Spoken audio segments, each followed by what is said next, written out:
Well, it looks like we got some quotes from Devonte Smith regarding Kellen Moore, and some really good things were said. The situation of what's going on and what your top playmakers do think of your new coordinators is always a great thing to hear, and you definitely have to listen to this. We're going to talk about two safeties that could be very affordable for the Philadelphia Eagles because they fit the scheme really well. That won't be a high premium in price. And then talking about Edgerrin Cooper and how much interest the Eagles have in him going forward.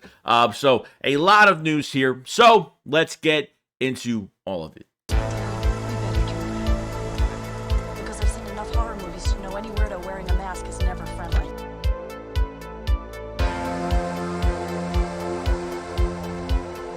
Yeah, what's going on, guys? I hope everyone's having a fantastic day today. So we got some news for the Philadelphia Eagles and some exciting ones. It's the last 7 weeks of the season was a crisis, the biggest crumble in NFL history for the Philadelphia Eagles in the record books. It's embarrassing, and hopefully things do turn around. But there was obviously some talks between Devonta Smith and Kellen Moore. Obviously the new coordinator's here, so he's talking to his players. But to actually hear the conversation of what's kind of been going on and some things that were said by Devonta Smith was pretty interesting. Kind of want to go over that really quick. Now, this was what Devonta Smith said to Kellen Moore, or his situation with Kellen Moore in the conversation. He says, quote unquote, he called me, he introduced himself to me, and we talked football a little bit. Just talking about what to expect and what he's going to try to do with me. He seems like a good guy. Doesn't seem like a big rah-rah guy, but he seems to know what he's doing. He understands what's going on. He's going to get the best out of his players. And I think that's the best you could get out of a quote from Devonta Smith regarding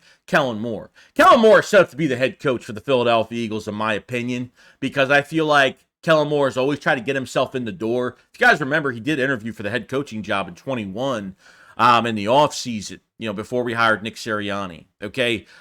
Between looking at what Kellen Moore does with his receivers, pulling every strand of skill out of all his players and getting the production out of all his guys to be successful on the field is what we are looking for. This wasn't a Nick Sirianni hire. This is a front office hire. Nick had nothing to do with hiring Kellen Moore. Okay. But to hear that, Kellen Moore knows the situation of, how these players felt last year going into this year, what happened, what was the downfall, and Jeffrey Lurie and, Nick Sirianni, Jeffrey Lurie and, Howie Roseman did not waste any time, getting Kellen Moore. I think this was the obvious choice for, the Philadelphia Eagles going forward, okay? Between looking at crossing routes, intermediate routes, using every receiver, great on using tight ends, running from under center, passing from under center, attacking with your run game north and south, using running backs in your passing game, doing everything that you possibly can for your offense, and Kellen Moore knows how to do that, okay?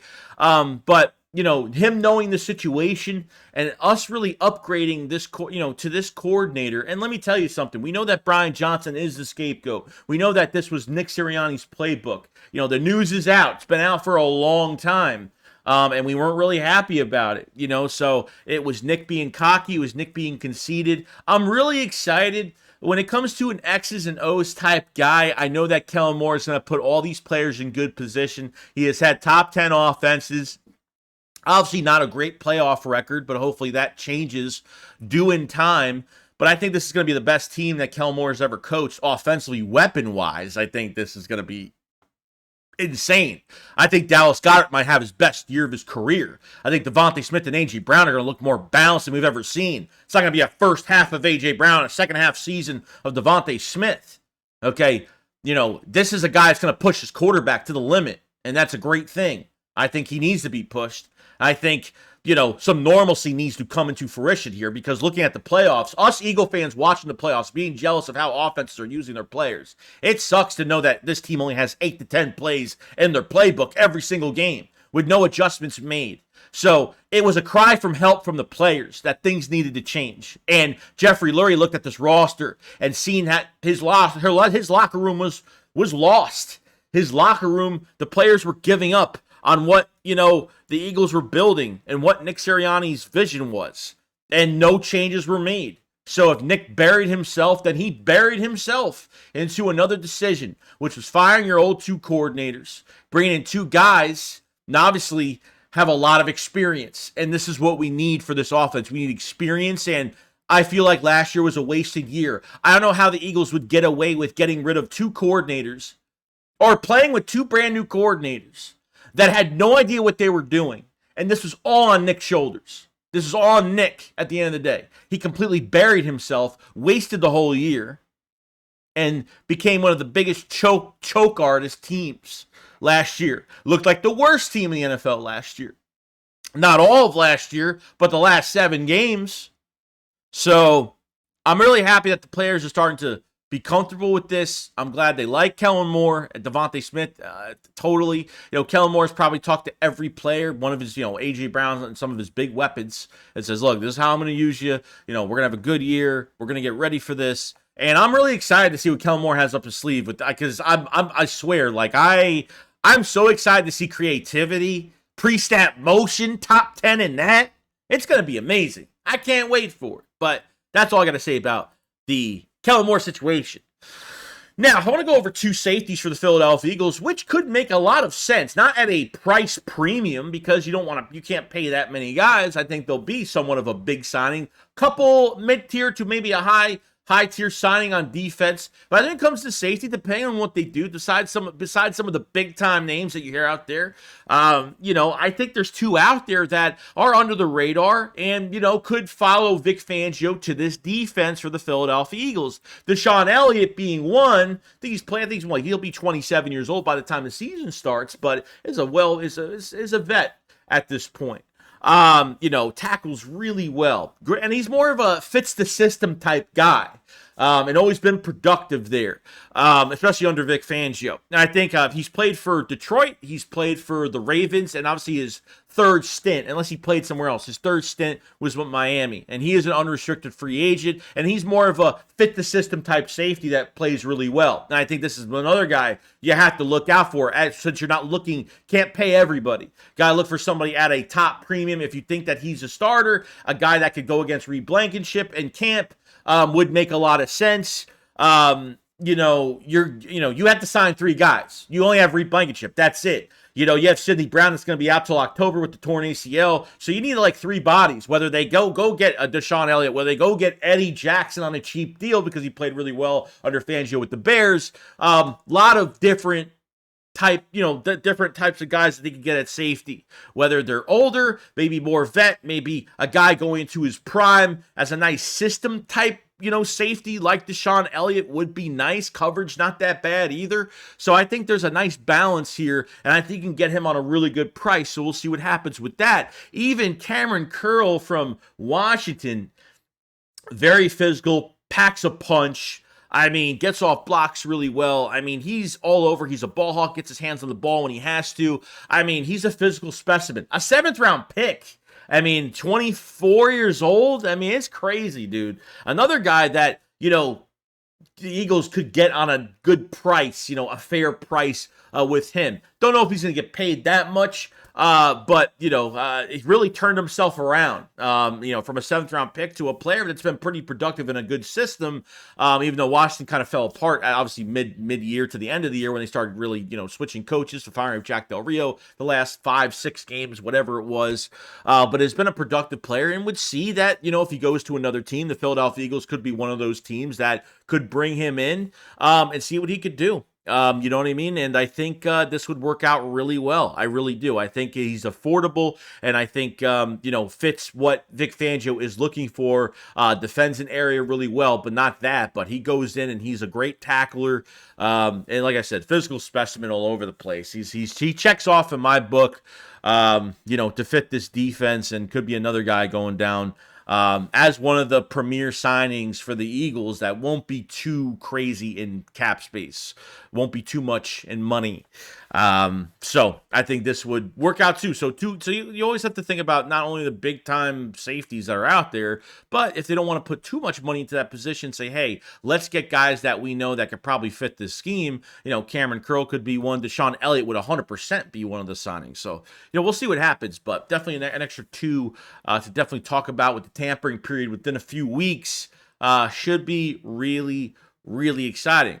Now, Edgerrin Cooper has been the talk of the Philadelphia Eagles as usual. I don't know why, because obviously every time the Eagles have a big need, a certain player is always available, which I don't think he'll be available at 22 anyway, with Edgerrin Cooper at 6'3", 240-something pounds. Now, that's the size of a linebacker that you want. Pause. And apparently there's more than just interest. There's a lot of interest. I can't take too much into this. I can't believe the hype in it as much as I think, the Eagles will draft a linebacker in the second round. I don't think this is going to be a first round. I don't think they'll ever get to a first round linebacker being drafted there. And you know what? Let me tell you something. I'll go crazy in emotion if they draft a linebacker in the first round. But what's really, these visits, the East-West Shrine Bowl, the Senior Bowl, there's always big-time interviews. Every team interviews everybody. There's nothing crazy about it when it comes to Senior Bowl, when it comes to, during games and stuff like that. But when it comes to the official visits, those visits are going to be interesting. Those come into context really well. Of the interest that they're going to have in players. They get a certain amount of visits every, pre-draft. The pre-draft visits is where it's really, when you see players going to the NovaCare, that's when you're going to see that players really, that, the Eagles have a lot of interest in some of these guys. And I just can't put my finger on it that they'll get a linebacker in the first round. I really don't. I honestly don't. I mean, I would rather sign a linebacker to big money. So if the Eagles don't draft the linebacker in the first round, that's what they don't do. The MO is they don't draft the linebacker in the first round. Their MO is they don't pay linebackers big money. But they're going to have to. They're going to have to do one or the other because you really have no choice. I don't want to sign one-year players that have prove-it deals. If you want to sign a Patrick Queen, if you want to go out and get a Shazier, if you want to go out and get Willie Gay, I don't know. If you want to go out and sign somebody and then sign a prove-it type guy in Devin White, and then go into the second round and get Trotter or somebody, then that's perfectly fine. Like, if they hit that, I feel like they need to hit this position not once, not twice, 3 times. 3 times. Pay a linebacker, prove-it deal linebacker, and boom, go draft one in the second round. That's what I feel like they should do, because I feel like there is a bigger need. As much as linebacker's totally empty, we have cornerbacks in the building.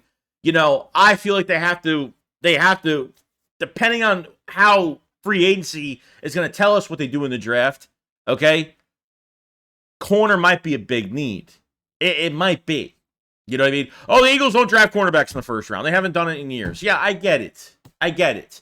But people need to stop with what the Eagles used to do, because this shit gets so fucking old and boring, and people are like, oh, they don't do this, and they don't do that. Well, who knows? Who knows what they're going to do? I didn't expect the Eagles to hire the coaches that they hired, especially how many coaching changes they actually made. I'm actually shocked over it, as the only 2 coaches that are still here and retained are Jeff Stoutland and Aaron Moorhead. Okay? They made a lot of changes to this coaching staff, and I feel like there's going to be some major changes to this roster, especially on the defensive side of the ball. There's no doubt about it. So we'll see what happens. I'm not putting too many of my eggs in one basket regarding Edgerrin Cooper and some of these other guys until I see these official visits or these unofficial visits, whatever, that these players, will go to the NovaCare and stuff like that. I can't put too much context into, they might have more interest than we think. Yeah, linebacker's empty. Of course, like, all these reports are coming out that they want a player, and it's all on these articles that you click on, and that's what it says, but it doesn't say anything that's promising. Because you meet up with a player twice, it doesn't mean anything. Yeah, maybe there's more interest, maybe there is interest, but those unofficial visits are going to be where it really counts, and I think that's where we kind of got to look into. So, all that, guys, is pretty much it. We went over 2 safeties that can fit the system that won't be at a high premium in cap space. We talked about Edgerrin Cooper. We talked about Devonte Smith and the conversations he had with Kellen Moore, which I was pretty happy about. Let me know what you guys think about all the news. Make sure you subscribe to the channel for Eagles news every single day. And definitely hit the like button. Help out the channel tremendously. And I'll see you guys on the next one. Shakes, what up, follows. Peace out, guys. Peace.